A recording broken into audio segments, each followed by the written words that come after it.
para este momento vamos a ver hoy la escritura en la pared.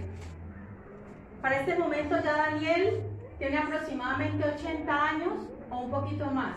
¿Sí? Ya hemos visto a través de estos estudios del libro de Apocalipsis que Daniel ha permanecido fiel al Señor, que le han pasado los años, que él llegó ahí desde que él tenía aproximadamente 17 o 18 años.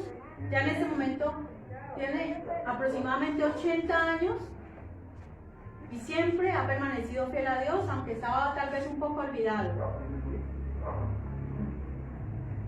Bien, entonces antes de que entremos en el texto, vamos a ver una pequeña introducción, una parte de historia. Sí, no vamos a leer todo el capítulo, o sea, yo lo voy leyendo, sí, no les tengo la grabación, no la tengo, pero bueno.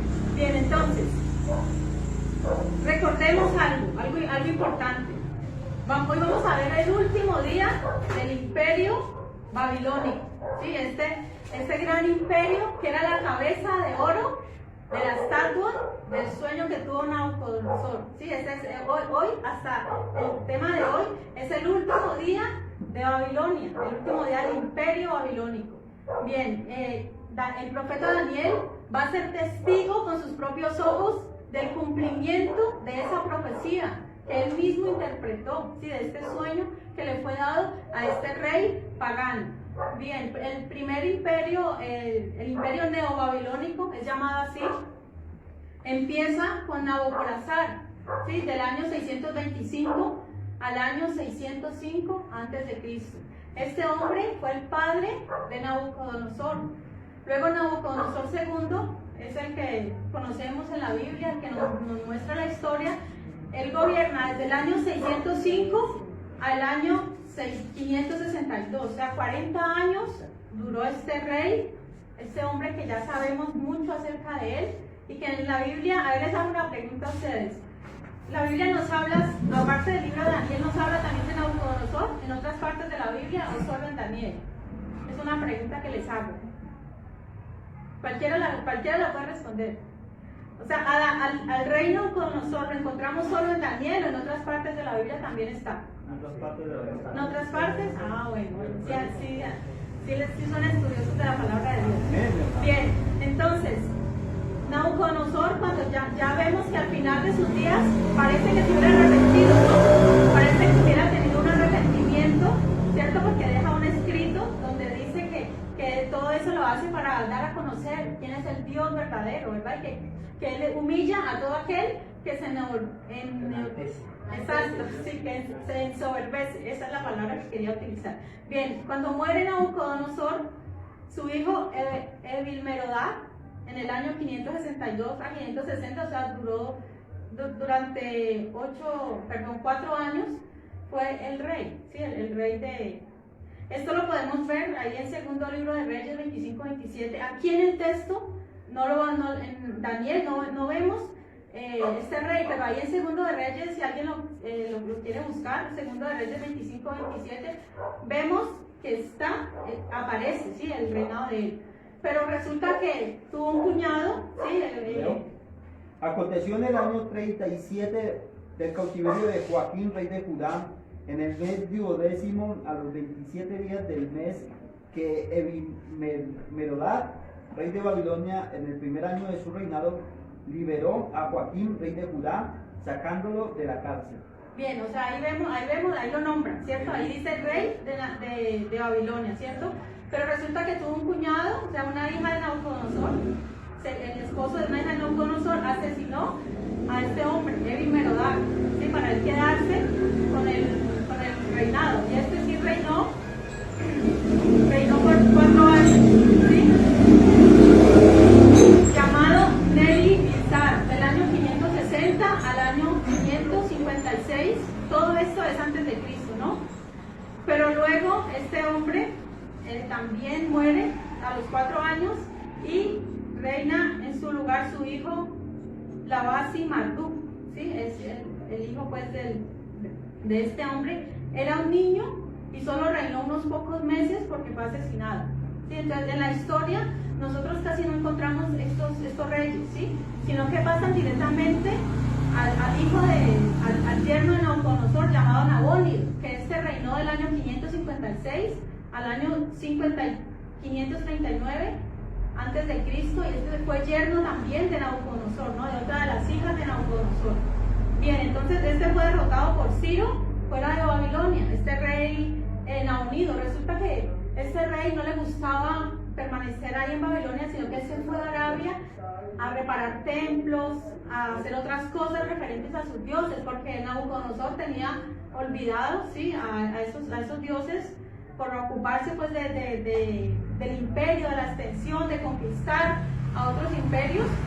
Entonces ese fue Nabónido, ¿sí?, que él se fue y dejó a su hijo Belsasar, ¿sí?, a su hijo, o sea que eso se llamaba corregencia, ¿sí?, mientras estaban reinando los dos al mismo tiempo, pero Nabónido estaba en Arabia y Belsasar estaba en Babilonia, ¿sí? Entonces, o sea, todo esto lo cuento porque es importante para que ahorita entremos en el texto, entendamos un poquito, comprendamos un poquito más de la historia, pues, de Babilonia y los tiempos que vivió el profeta Daniel.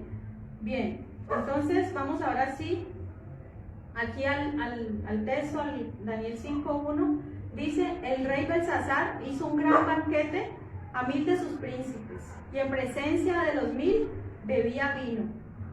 Belsasar, con el gusto del vino, mandó que trajesen los vasos de oro y de plata que Nabucodonosor su padre había traído del templo de Jerusalén, para que bebiesen en ellos el rey y sus grandes, sus mujeres y sus concubinas. Bueno, el rey Belsasar era un joven, ¿sí? Más de 26 años, tenía aproximadamente entre 26 años y 36 años. Es el típico hijo de un rico, ¿cierto? Que sabe malgastar, que sabe, conoce lo que son las rumbas, las mujeres, el vicio, las drogas, el alcohol, todo esto, que no se diferencia mucho a lo que pasa hoy en día, ¿no? Entonces este rey era así, ¿no? Era orgulloso, era un hombre egocéntrico, que gozaba de sus placeres, le gustaba pues todo lo típico de lo que era la Babilonia, ¿no? Entonces dice, hizo un gran banquete, ¿no? Es el banquete tal vez más insensato que pudo haberse hecho en la historia, y ya luego vamos a ver por qué. Dice, a 1000 de sus príncipes, dice que en presencia de él bebía vino, en presencia de ellos, o sea que él estaba como en un lugar más alto y el resto estaban como por debajo de él, pero estaban ahí, él bebía vino allí, y dice que con el gusto del vino, o sea, dice la Biblia en el libro de Proverbios 21 que el vino es escarnecedor y la sidra alborotadora, ¿cierto? Veámoslo ahí, abramos la Biblia ahí y lo leemos. Dice que cualquiera que por él yerra no es sabio. ¿Proverbio qué? Proverbios 21.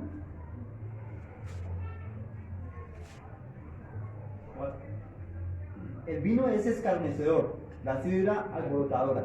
Ninguno que por su causa yerre es sabio. Bien, o sea que ninguno que por el vino cometa errores es sabio. ¿Cuántos problemas, cuántas familias, cuántos hogares no se han destruido por culpa del vino, del licor? ¿Cierto? No, o sea, no solamente era un problema de la antigüedad, sino que es un problema de nuestros días, ¿cierto? En estos días nomás nos damos cuenta de una noticia que pasó aquí en Colombia, ¿cierto? En la costa, que una mujer le dio una golpiza al marido porque resulta que se gastó lo del mercado, ¿cierto? A la mujer le dieron lo del ingreso solidario y ella después se lo confió a él, y él se encontró con unos amigos y se lo gastó todo. Entonces cuando llegó a la casa, la mujer obviamente por razones de peso le dio una golpiza y lo mandó al hospital. Eso no sé si vieron la noticia, siempre le salió un chicho grande aquí pues en la frente. Ella dijo que ya estaba cansada de agachar la cabeza, de que hicieran esto, y bueno, ahí pasó. Entonces es terrible. Mire que nosotros cuando hemos estado en la costa, vemos que en las tiendas, en los estantes hay mucha venta de cerveza, mucho licor se vende, incluso en las panaderías. Es normal allá que sea así, ya dedican más su espacio para el licor. A gastar ¿sí? en lo que no es pan. Exacto, entonces aún en las panaderías, ¿se imaginan que uno vaya a una panadería a querer tomarse un jugo con pan y no, resulta que ahí es puro licor y esa música, esos vallenatos y todo esto, así es en la costa, en muchas de las ciudades. Entonces vemos que el alcohol no es nada bueno, ¿verdad? La Biblia nos dice, también en los proverbios nos exhorta mucho, ¿no? A no embriagarse, a no mirar el vino ni siquiera, a no antojarse. A los obispos les dice que no se ha dado al vino. Entonces la Biblia advierte mucho sobre eso. Entonces resulta que a este hombre le gustaban así, ¿cierto? Le gustaban los banquetes, le gustaba el vino, ese lugar tal vez estaba lleno de comida, porque esa era otra, ¿no? Comían y tal vez cuando ya estaban llenos iban a vomitar en Babilonia, iban a vomitar para poder tener el estómago vacío para nuevamente comer más. O sea, eso era terrible, o sea, es lo que se hacía allí. Y dice que estamos en el versículo 2, ¿no? Rechazando el gusto del vino, mandó que trajesen los vasos de oro y de plata que Nabucodonosor su padre había traído del templo de Jerusalén para que bebiesen en ellos el rey, sus grandes, sus mujeres y sus concubinas. Terrible, no le bastó solamente con hacer todo esto.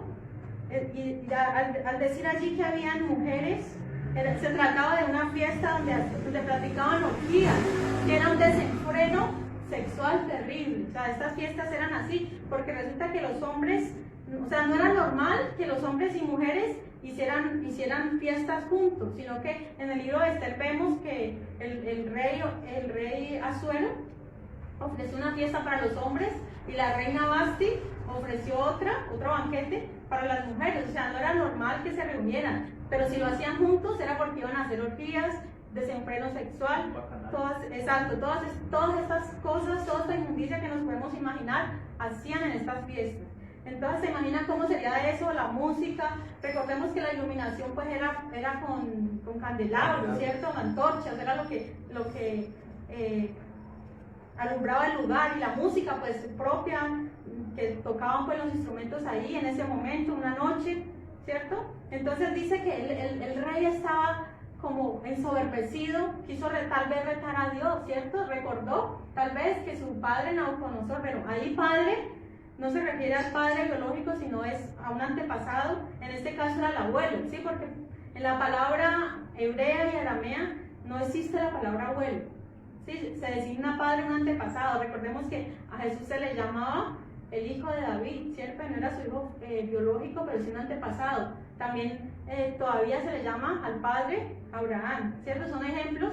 Entonces aquí él decía, esos vasos esos vasos de oro, esas cosas que habían sido, esos utensilios que habían sido consagrados para el templo de Dios, que es verdad que Nabucodonosor los trajo, los puso en su templo de Marduk, porque eso sí, en Babilonia tenían más de 3000 dioses, es la cuna, pues, era la cuna de la idolatría.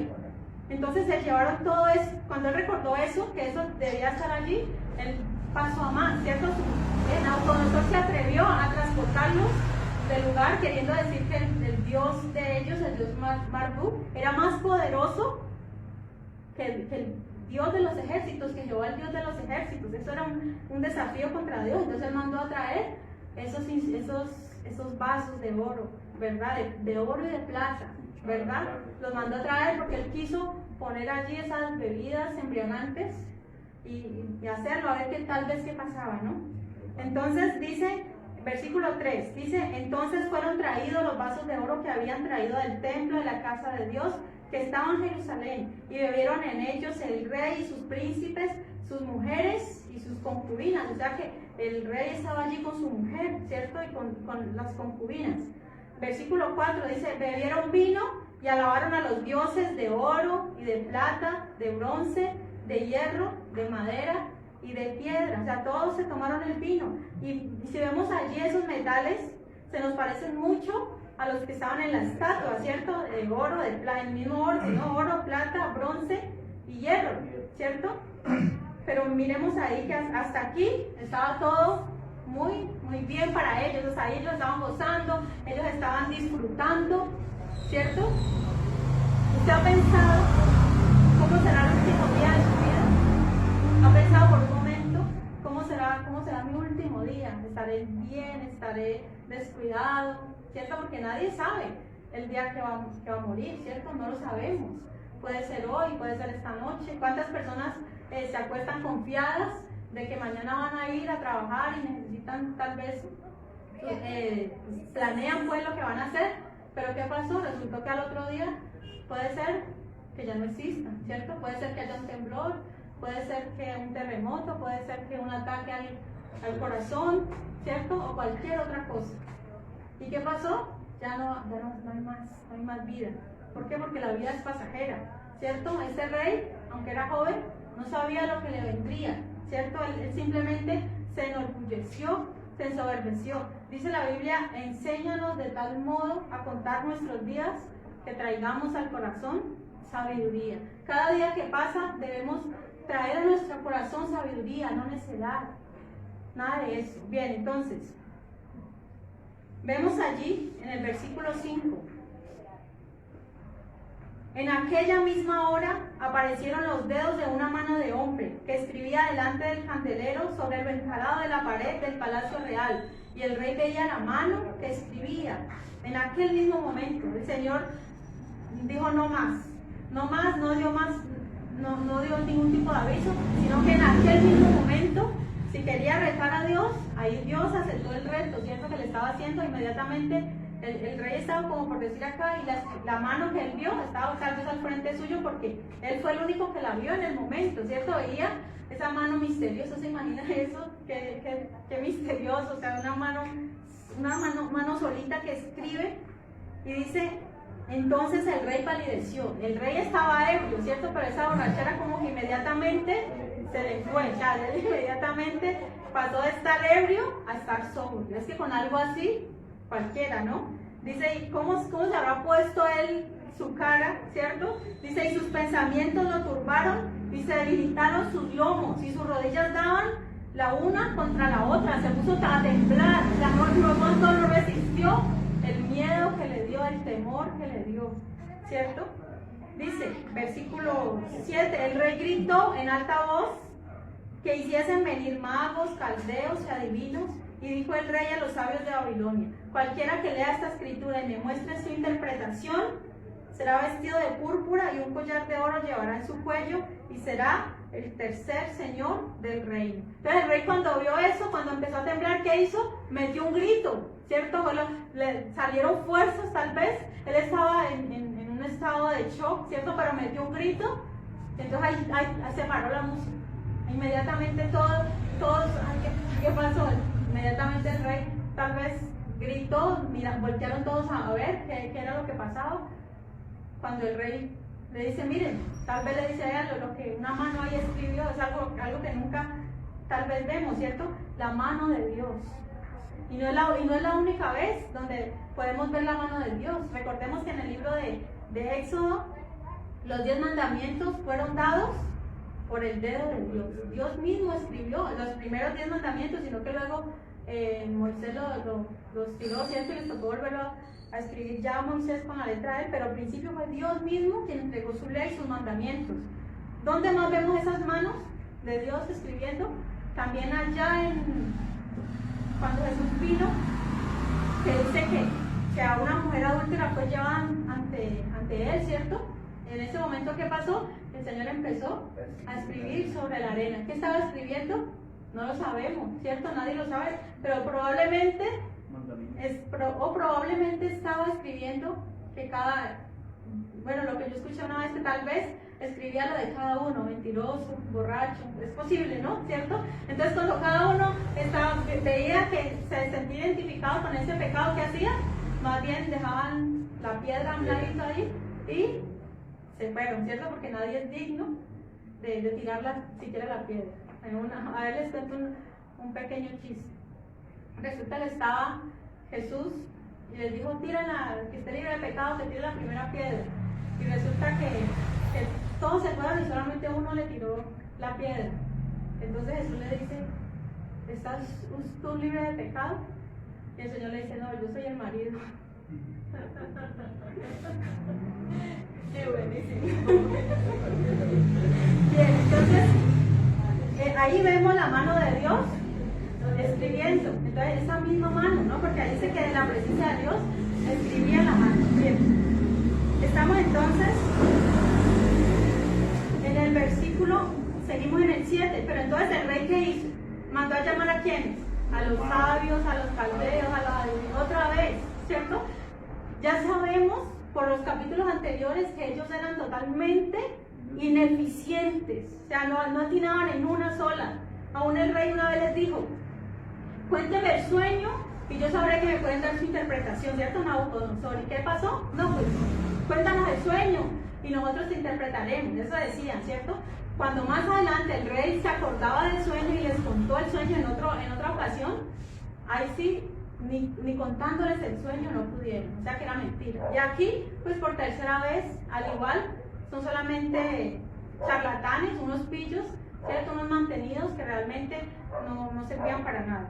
Bien, entonces, ¿qué pasó? Dice que aún peor, aún el rey, luego de darse cuenta que sus sabios, que sus consejeros no podían hacer nada, aún peor se sintió más perplejo, y aún sus príncipes. Dice entonces, versículo 9, entonces el rey Belsasar se turbó sobremanera y palideció, y sus príncipes estaban perplejos. Aún toda la gente, fue peor, o sea, la situación aún peor. ¿Cómo así? Si ellos no pueden interpretar, ¿qué vamos a hacer?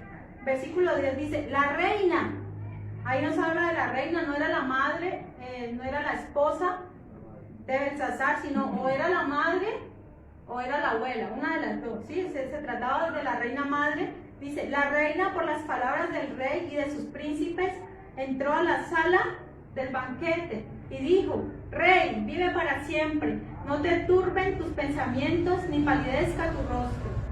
En tu reino hay un hombre en el cual mora el espíritu de los dioses santos, y en los días de tu padre se halló en él luz, inteligencia y sabiduría, como sabiduría de los dioses, al que el rey Nabucodonosor, tu padre, oh rey, constituyó jefe sobre todos los magos, astrólogos, caldeos y adivinos, por cuanto fue hallado en él mayor espíritu y ciencia y entendimiento para interpretar sueños y descifrar enigmas y resolver dudas. Esto es en Daniel, el cual el rey puso por nombre Belsasar. Llámese pues ahora Daniel, y él te dará la interpretación. Allí vemos que la reina no estaba en el banquete, ¿cierto? No hacía parte de eso, sino que ella vino. Ella, cuando se dio cuenta de lo que estaba pasando, cuando los príncipes estaban pues como locos, tal vez buscando ayuda, pero no la encontraron, entonces la reina entró, ¿cierto? La reina ya era una mujer de experiencia, sabía, mire que nombra, así como las palabras que utilizaba Nabucodonosor, en Daniel mora el espíritu de los dioses santos, ¿cierto? Esas mismas palabras son usadas por ella, por esta reina, y dice, no te alteres, cálmate rey, cálmate, vive para siempre rey, ¿cierto? Entonces mándalo a llamar, que en este hombre se halló inteligencia, sabiduría, ¿cierto? Todo esto, esta mujer describe, hablaban bien de Daniel, o sea que Daniel nunca fue infiel, siempre fue fiel a Dios primeramente, y siempre fue un hombre en el cual se hallaba la sabiduría del Dios del cielo, y tenía además el poder de Dios para interpretar sueños, para descifrar enigmas. Todo esto pasaba. Pero ¿qué pasó? Parece que Daniel estaba un poco olvidado, ¿cierto? Daniel, como que cuando muere Nabucodonosor, como que luego de eso, ¿cierto? Está como un poco abandonado, aunque están dentro del palacio, está como abandonado, está en un segundo plano, tal vez porque ya estaba viejo, pero no quiere decir que Daniel estaba, ¿cómo le decimos? Sin fuerzas. No, Daniel era, aunque tenía 80 años, Daniel era, obviamente, además ya sabemos de cómo se alimentaba él, ¿cierto? O sea, Daniel tuvo que ser un hombre que estaba vigoroso. Eso es lo que creemos, ¿verdad? Entonces, cuando lo hacen llamar, dice el versículo 13. Entonces, mire, muchas veces los hijos de Dios, o Dios mismo, es el último recurso, ¿cierto? El mundo hace sus cosas, sus banquetes, sus bacanales, sus fiestas, y a nosotros no nos invitan, ¿cierto? Porque ya saben que no participamos, pero cuando están en el problema, cuando ven la necesidad, ¡ay sí! Venga el pastor que estoy endemoniado, ¿cierto? Venga el líder, venga el hermano, venga ayúdenme que no no puedo con tanta cosa. Pero ¿qué pasa? Primero se revuelcan en las cosas del mundo y del mal, y luego sí, ahí sí, cuando ya no encuentran ayuda, cuando sus amigos de fiesta y de rumba no pueden ayudarle, ahí sí saben a quién acudir, ahí sí saben quién verdaderamente puede brindar la ayuda. Entonces Daniel fue traído delante del rey. Daniel fue traído, él estaba, ¿verdad? Y dijo el rey a Daniel: ¿eres tú aquel Daniel de los hijos de la cautividad de Judá que mi padre trajo de Judea? Aquí vemos cierta soberbia, ¿no? En el rey.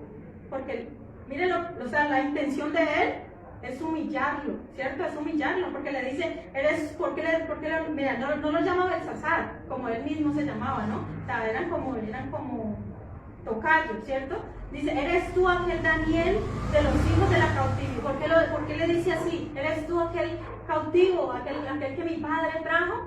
¿Eres tú? O sea, quería humillarlo primeramente, ¿cierto? Y luego dice: yo he oído de ti que el espíritu de los dioses santos están en ti, y que en ti se halló luz, entendimiento y mayor sabiduría. O sea, todo lo que la reina ya había dicho de él lo vuelve a repetir. Versículo 15: y ahora fueron traídos delante de mí sabios y astrólogos, para que leyesen esta escritura y me diesen su interpretación, pero no han podido mostrarme la interpretación del asunto. Y le dice: mire, ya probé con todos los sabios, ¿cierto? Los supuestos sabios que tengo acá, pero dice, no han podido. Mire el versículo 16, dice: yo pues he oído de ti que puedes dar interpretaciones y resolver dificultades. Si ahora puedes leer esta escritura y darme su interpretación, serás vestido de púrpura y un collar de oro llevarás en tu cuello y serás el tercer señor del reino. Ahí estaba como tratando de sobornarlo, ¿cierto? Dime algo bonito y te daré un collarcito, ¿cierto? Podemos decir eso, algo así le quiso decir. ¿Por qué? Porque él ya sabía que las interpretaciones de Daniel no eran como para bien, ¿cierto? Porque siempre eran para juicio. ¿Pero por qué? Pues porque eran rebeldes, porque Nabucodonosor fue rebelde, porque fue orgulloso, porque fue altivo, ¿cierto? Aquí tal vez él lo trata de sobornar dándole riquezas, ¿no? Eso es lo que hay gente tan pobre, hay gente tan rica, que lo único, tan pobre, que lo único que pueden ofrecer es plata, ¿cierto? Es dinero, nada más.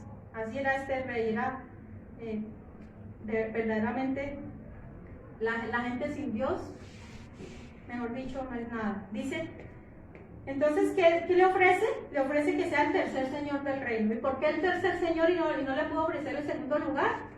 Porque recordemos que el rey principal, ¿quién era? Nabonido, ¿cierto? Entonces él era el segundo. Nabonido era el primero, Belsasar era el segundo, entonces podía ofrecer el tercer lugar, el tercer señor del reino, ¿cierto? Pero vamos a ver lo que dice Daniel. Daniel lo escucha primeramente y luego Daniel responde. Entonces Daniel respondió y dijo delante del rey: tus dones sean para ti y da tus recompensas a otros. Leeré la escritura al rey y le daré la interpretación. Allí vemos que el rey no le habla como bonito, ¿cierto? Recordemos que en épocas pasadas, en años anteriores, cuando el rey le hablaba a Nabucodonosor, cuando Daniel hablaba con Nabucodonosor, le hablaba como con aprecio, ¿cierto? Mostraba cierto aprecio. Pues cuando se dio cuenta de la interpretación del sueño del árbol, ¿cierto? Que soñó que era un árbol y que era derribado, le dijo que esa interpretación sea para tus enemigos y no para ti. O sea, Daniel mostraba un sincero aprecio por el rey Nabucodonosor. Pero aquí en esta parte ya vemos que Daniel no muestra ese mismo aprecio por este Belsasar, ¿cierto? Tal vez aún peor, ¿no? O sea, por la actitud peor que tuvo que aún el mismo Nabucodonosor, porque al final Nabucodonosor vemos que aparentemente se arrepintió, ¿cierto? Se humilló. Él sí se humilló, pero no sabemos si realmente pues se arrepintió. Dice, Daniel inmediatamente rechaza lo que él le va a dar, ¿cierto? Dice, tus dones dan para otro. Yo voy a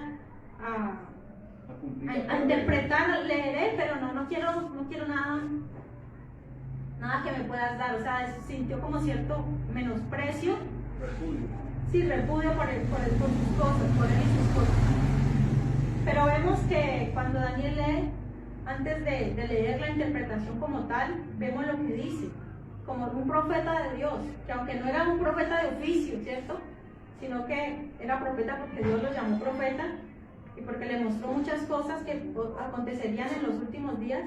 Versículo 18, dice: el Altísimo Dios, oh Rey, dio a Nabucodonosor tu padre el reino y la grandeza, la gloria y la majestad, y por la grandeza que le dio, todos los pueblos, naciones y lenguas temblaban y temían delante de él. A quien quería mataba y a quien quería daba vida, engrandecía a quien quería y a quien quería humillaba. Mas cuando su corazón se ensoberbeció y su espíritu se endureció, en su orgullo fue depuesto del trono de su reino y despojado de su gloria, y fue echado de entre los hijos de los hombres, y su mente se hizo semejante a la de las bestias, y con los asnos monteses fue su morada.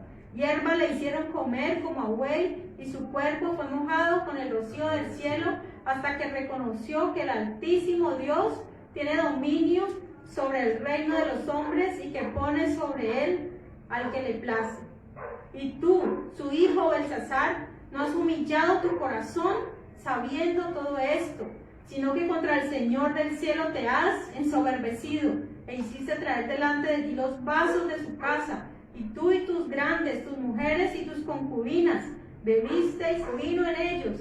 Además de esto diste alabanza a dioses de plata y oro, de bronce, de hierro, de madera y de piedra, que ni ven, ni oyen, ni saben, y al Dios en cuya mano está tu vida y cuyos son tus caminos, nunca honraste. Ahí vemos que Daniel tiene la oportunidad de darle un mensaje exacto, ahí le da un mensaje a la conciencia, ¿cierto? Sin vuelta atrás. Aquí no hay oportunidades, aquí no hay palabra de arrepiéntete o no da un consejo, no, aquí ya está el juicio ya está decretado, ¿cierto? Ya está, es como en el libro de Apocalipsis, ¿cierto? Hay el versículo más triste de la Biblia, ¿cierto? Que no se haya escrito en el libro de la vida fue lanzado al lago del fuego, no hay marcha atrás. Esa palabra se cumple, así como todo lo que se ha cumplido en la Biblia. Aquí también, aquí el juicio ya estaba decretado, solamente faltaba la ejecución, ¿cierto? Y le recuerda, miren, en años anteriores, su padre Nabucodonosor, ¿qué pasó? Se ensoberbeció, ¿y qué le tocó? O sea, fue echado entre los hombres, a vivir con las bestias, dice que comía pasto con ellos, con los bueyes, ¿cierto? Dice que se alimentaba de hierba, que vivía como un animal, así como, o sea, yo creo que es la peor ofensa que un ser humano pueda recibir, ¿cierto? Perder la razón, perder la inteligencia, la mente que nos caracteriza que nos diferencia de ellos, ¿cierto? ¿Para qué? Para vivir como ellos. Y Daniel dice, usted sabía. ¿Por qué? Porque al que más sabe, más se le demanda. Nosotros hoy somos conocedores de la palabra de Dios. No podemos decir, no, es que yo no sabía, es que a mí nadie me dijo, es que a mí nadie me predicó, es que yo no sabía. O sea, delante de Dios, dice la Biblia, por lo cual eres inexcusable. No tenemos ninguna excusa delante de Dios. El que decide voluntariamente desobedecer a Dios, vean lo que él voluntariamente decidió transgredir la ley de Dios. Igualmente dice la Biblia que el que peca voluntariamente, no hay sacrificio ya. O sea, solamente hubo un sacrificio. Cristo murió una sola vez por nuestros pecados y no más. No es que Cristo está sacrificándose cada rato, no. Dice que el que tenga por inmunda la sangre del pacto con la cual fuimos lavados, ¿qué pasa? Ya no hay más sacrificios, ya no hay más perdón de pecados, ya no hay más escapatoria. Solamente, ¿qué es lo que viene? Una horrenda expectación de juicio que ha de devorar a los adversarios. Si nosotros hoy nos vamos de este lugar, decimos, eso es mentira, eso no es verdad, eso es cuento, y nos volvemos atrás, volvemos a hacer las cosas del mundo, créanlo que el juicio de Dios está sobre su cabeza. Y quién sabe si tenga una oportunidad más, quién sabe, hemos visto eso, ¿no? Que a medida que entre más oportunidades tiene una persona, como que más se endurece, es más difícil nuevamente volver al camino, ¿sí? Porque Dios Dios es un Dios de misericordia, sí, un Dios de amor, pero quién sabe si puede ser la última oportunidad para muchos. ¿Cuántos pensaron, no, yo voy, me arrepiento? Es una historia real, es esta que les voy a contar. Un hombre dijo, no, yo voy, es que una mujer linda, ¿cierto? Yo voy, yo tengo la oportunidad de estar con ella y yo luego me arrepiento y vuelvo otra vez a la iglesia y no pasó nada. Dios me perdona y sigo otra vez en sus caminos y no pasó nada. Pues resulta que no hubo marcha atrás. Con este pecado que este hombre cometió, no solamente se infectó de SIDA, sino que ya la gracia de Dios se apartó para él. Y por más que quería arrepentirse, ya no había oportunidad. ¿Por qué? Porque hay un pecado que es el imperdonable, ¿cierto? Existe ese pecado y es de muchas maneras que se puede cometer. ¿Cuál es? La blasfemia contra el Espíritu Santo. Ese es el pecado imperdonable. Aquí este rey cometió ese pecado. ¿Por qué? Por tomar las cosas santas, las cosas consagradas para Dios, por hacer afrenta al Espíritu de gracia. Por eso le sobrevino este mal. Entonces vemos que Daniel le recuerda, tú sabiendo todo esto, tú sabiendo todas estas cosas, y aún así no te arrepentiste, no te humillaste ante Dios. Si nosotros sabemos que Dios nos ha perdonado, con su sangre preciosa nos ha limpiado, ¿cuál tiene que ser nuestra actitud? De agradecimiento, de adoración, de buscarlo a Él. Esa tiene que ser nuestra actitud para con Él. Pero vemos que este rey, al contrario, antes se endureció más su corazón. Versículo 24. Entonces de su presencia fue enviada la mano que trazó esta escritura, y la escritura que trazó es Mene, Mene, Tekel, Uparsin. Esta es la interpretación del asunto. Mene contó, bueno, ya les leo ahí, dice, bueno, Mene resulta esta palabra, así literalmente, significa mina, que viene de moneda, que significa, o sea, es una representación de medida, ¿sí? 600 gramos, representa este Mene. Tekel significa un ciclo y pesa 10 gramos. Y Pérez es la media mina y pesa 300 gramos, ¿sí? O sea, si lo vemos así de esa manera, un primer nivel de significado. Pero acá ya es como verbo, ¿sí? Acá ya vemos el significado como verbo. Si Mene, que es contar, y aquí dice, contó Dios tu reino y le ha puesto fin. Eso es lo que era el significado de esa escritura, ¿cierto? Tekel dice pesado, ahí viene el verbo pesar, ¿no? Dice, pesado has sido en la balanza y fuiste hallado falto, ¿cierto? O sea que todos somos pesados, todavía tenemos un tiempito. Bueno, vamos allá al libro de Job, capítulo, aquí que me lea por favor, Salmo 90:12, otro Proverbios 16:2 y otro Job 31:6. Salmo 90:12, Proverbios 16:2 y Job 31:6. Eso es que fuiste contado. ¿Qué quiere decir que fue contado? Que Dios estaba contando lo que hacía. Y mira que se repite 2 veces. ¿Qué quiere decir? Usted fue contado una vez, usted fue contado otra vez. O sea, Dios ha contado varias veces a este hombre sus obras. Pero ¿qué pasó? Por más que lo cuenta, nunca lo encuentra bien. ¿Alguien lo tiene? Salmo 90:12.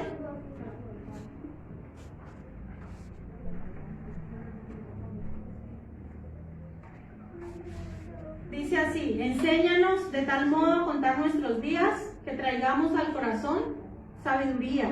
Entonces, nosotros debemos de contar cada día de nuestra vida, pero ¿para qué? Para traer sabiduría al corazón, no necedad. Qué triste es ver una persona que aunque le pasen los años, aunque son ancianos, están llenos de necedades, ¿cierto? Llenos de mal genio. Qué triste es eso. En cambio, qué bueno encontrarnos con una persona que le han pasado los años y da gusto hablar con esa persona. ¿Por qué? Porque se halla sabiduría en esa persona. Proverbios 16:2. ¿Proverbios 16:2? Sí.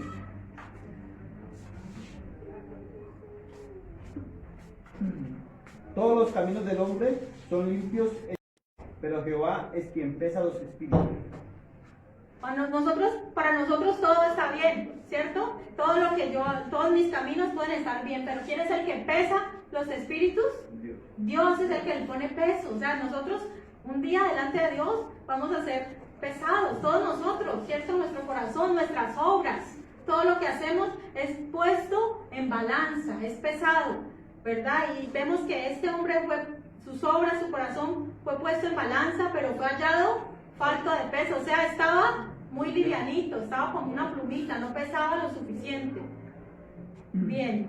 Que Dios me pese en la balanza de la justicia y reconocerá mi integridad. O sea, Job sabía que era un hombre íntegro. Dijo, si soy puesto en la balanza, saldré bien, ¿cierto? ¿Por qué? Porque Job sabía que era íntegro. Nosotros verdaderamente sabemos cuando estamos obrando bien y cuando estamos obrando mal, ¿verdad que sí? ¿Por qué? Por nuestra conciencia. Nuestra conciencia nos dictamina, ¿estás actuando bien o estás actuando mal? Por eso aunque otra persona nos acuse o nos juzgue, si nosotros estamos actuando bien, eso no nos debe afectar. ¿Por qué? Porque sabemos que realmente somos aprobados por Dios, pero por esa razón, ¿verdad? Que le agradamos a Él. Entonces dice, estamos en el versículo 27. Tekel dice, pesado ha sido en balanza y fuiste hallado falto. Pérez, aquí vemos que hay una variación entre Uparsin y Pérez, ¿cierto? Y lo que pasa es que ese es el plural. Pérez es en arameo, dice Pérez, en arameo es la forma singular de Parsin y significa dividido. Esto es lo que quiere decir, tu reino ha sido roto y dado a los medos y a los persas. Ese era el significado, ¿ya? Que su reino había sido dividido. Hasta ese día iba a ser el último día de Babilonia. Resulta que mientras ellos estaban en esa fiesta, en ese banquete, en esa orgía, ya Ciro venía avanzando.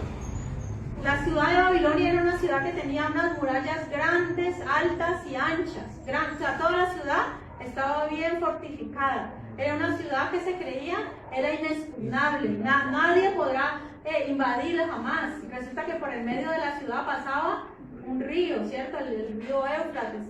Esa región de Mesopotamia era bañada por el río Tigris y el río Éufrates, ¿sí? Entonces ellos creían pues que allí ellos tenían su sistema de riego y ellos tenían provisión en la ciudad por muchos años dentro, sin necesidad de salir. El río tal vez era la única manera que podría entrar el enemigo. ¿Y qué pasó Ciro con su ejército? Astutamente desvió la corriente del río, la hizo a un lado, ¿para qué? Para que se secara el río, para que las corrientes se secaran y pudieran pasar por allí. Entonces cuando ya la corriente bajó, todo el ejército se metió y las puertas estaban abiertas. Hay unos versículos que no alcanzo a leer porque el tiempo ya va avanzando, pero sin embargo, leamos Isaías. Ya vamos a acabar, no me preocupen. Se trata de no dejarlo incompleto. Isaías 44. Sí. El último versículo, ya les digo qué versículo. 28. Yo soy el que dice. Versículo 27 del 27. Yo soy el que dice a las profundidades, secaos, yo haré secar sus ríos. Yo soy el que dice a Ciro, es mi pastor, y cumplirá todo lo que yo quiero. Al decir a Jerusalén, serás edificada, y al templo serás puesto tus cimientos. Y el 1 del 45. Así dice Jehová a su ungido, a Ciro, al cual tomé yo por su mano derecha, para sujetar naciones delante de él, y desatar lomos de reyes, para abrir puertas delante de él, puertas que no se cerrarán. Amén, que no se cerrarán. Entonces, ¿qué pasó cuando el ejército de Ciro va a la ciudad? Encuentra que las puertas están abiertas. Los soldados se descuidaron por debajo de la muralla del río, se metieron por ahí por lo que era la corriente del río, por lo que era el cauce del río. Lo que quedaba pero estaba seco, pudieron entrar, no encontraron resistencia. ¿Por qué? Porque todos estaban ebrios, estaban borrachos, estaban fuera de sí, estaban por allá. O sea, por eso les decía al principio que esta fue una de las fiestas más insensatas en la historia, porque mientras ellos estaban festejando, el rey ya había avanzado, ya los estaba conquistado, mejor dicho, ya era la última oportunidad, la última noche para el rey. Versículo 29. Entonces mandó Belsasar vestir a Daniel de púrpura y poner en su cuello un collar de oro y proclamar que era el tercer señor del reino. La misma noche fue muerto Belsasar, rey de los caldeos, y Darío de Media tomó el reino siendo de 62 años. Entonces, ¿para qué? Tal vez Daniel sabía para qué ser coronado, nombrado el tercer señor del reino si solamente le iban a durar unas poquitas horas. Esa misma noche, ¿no? O sea, no tuvo que, la profecía fue de inmediato cumplimiento. Esa misma noche, y hasta ahí le llegó la fiesta. Y dice el libro de Isaías que el día de mi placer fue el día de mi espanto. Veamos por último ahí en Apocalipsis 18. Lo que les quiero decir es que así como Babilonia, la física, tuvo un final, también la Babilonia de hoy en día, la simbólica. ¿Cuál es la Babilonia de hoy en día? La unión de todas las religiones. Todas las religiones, todos los que se ensoberbecen contra Dios, pero también en Apocalipsis nos dice que Babilonia también, así como en tiempos de la Babilonia pasada, también será secado el río Éufrates. Dice que un ángel derramará su copa sobre el río Éufrates y será secado. Y también vemos que dice que ha caído Babilonia, ¿cierto? La grande, la madre de las rameras. La Babilonia le llegará su día. Sí, y también versículo 17, Apocalipsis 16, 17. Porque en una hora han sido consumidas tantas riquezas y todo piloto y todos los que viajan en naves y marineros y todos los que trabajan en el mar se pararon lejos. Y viendo el humo de su incendio, dieron voces diciendo: ¿qué ciudad era semejante a esa gran ciudad? Amén. Veamos también el 16, 12 dice: el sexto ángel derramó su copa sobre el gran río Éufrates, y el agua de este se secó para que estuviese preparado el camino de los reyes de Oriente. Así como en el pasado se secó el río Éufrates, en el presente también se va a secar. ¿Para qué? Para que vengan ¿quién? Los reyes de Oriente. Mira, inmediatamente que llega Ciro, invade, conquista Babilonia, los habitantes de Babilonia reciben con gozo, incluso es benevolente con los cautivos. O sea, hasta ahí llegó la cautividad de Judá y son liberados. Y ellos vuelven nuevamente a utilizar su territorio. Amén. Entonces, ¿qué nos deja este mensaje? Debemos de vivir cada día como si fuera el último. Amén. Estemos de pie, le damos gracias al Señor por su palabra. El Señor liberta a su pueblo. El Señor es grande y maravilloso. Recordemos algo que el Señor aborrece: la altivez de espíritu, la arrogancia. Todo aquel que se levante contra Dios será castigado, no quedará sin castigo el malvado.